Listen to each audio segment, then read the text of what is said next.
बच्चों आज हम इनऑर्गेनिक रिएक्शन सॉल्व करने जा रहे हैं और इसे हम सॉल्व करेंगे किसके थ्रू? रिएक्शन मैकेनिज्म के थ्रू। जब आप मैकेनिज्म के थ्रू किसी रिएक्शन को सॉल्व करोगे बच्चों, तो उसमें क्या फायदा होगा? आपको रटने की जरूरत नहीं होगी। तो आइए इस रिएक्शन को सॉल्व करते हैं। सबसे पहले ऑब्जर्वेशन कीजिए। ऑब्जर्वेशन में देखिए यहाँ HCl दिया है बच्चों, यहाँ पे क्या दिया है?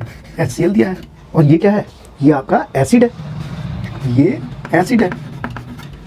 और अब आप ध्यान दीजिए बच्चों, ये अगर एसिड है और ये किसी तरह से बेस बन जाए, सुनना ध्यान से, अगर MnO2 को अगर हम बेस बना लें तो ये क्वेश्चन तो सॉल्व हो जाएगा। तो देखिए कैसे बनाएंगे। MnO2 का ऑक्सीडेशन स्टेट चेक करना बच्चों। MnO2 का ऑक्सीडेशन स्टेट क्या है? +4। और हमेशा ध्यान रखिएगा, अगर आप इसके चार्ज को डिक्रीज करोगे, ऑक्सीडेशन स्टेट को डिक्रीज करोगे, तो क्या बनेगा? बेस। क्या ध्यान रखना है बच्चों, अगर हम ऑक्सीडेशन स्टेट को डिक्रीज करेंगे तो बन जाएगा बेस। और अगर ऑक्सीडेशन स्टेट को इंक्रीज कर दिया आपने, इंक्रीज कर दिया, ऑक्सीडेशन स्टेट को इंक्रीज कर दिया, तो ये बन जाता है एसिड। तो आप बता दीजिए अब हमें क्या करना चाहिए। यहाँ एसिड बनाओगे या बेस? तो कोई बच्चा बता देगा सर यहाँ हम क्या बनाने वाले हैं? बेस बनाने वाले हैं। इसके मैकेनिज्म से समझ लिया।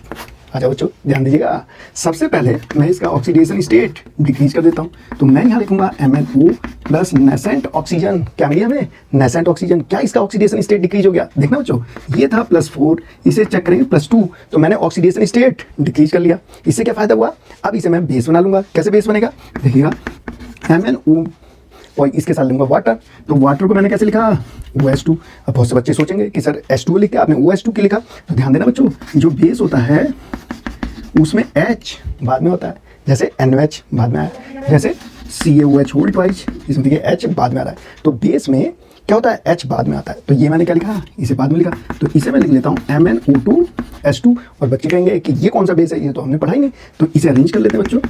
इसे लिख देता हूँ MnOH होल ट्वाइस। ये वाला बेस तो पढ़ा है ना आपने की रिएक्शन वाटर के साथ। अभी आपने देखा क्या बना था? बेस। तो ये बन जाए बच्चों MnOH होल ट्वाइस। अब ये बताइए, यहाँ एसिड गिवन है और आपने क्या बना दिया? बेस। अब एसिड बेस रिएक्शन करा दीजिए, MnOH whole twice plus HCl। अब ये बताइए, एक H एक OH से रिएक्शन करके एक वाटर मॉलिक्यूल बनाएगा। यहाँ OH कितने हैं? 2, तो इसे कर लीजिए डबल। तो ये क्या आ गया बच्चों? ये आ गया MnCl2 प्लस 2H2O।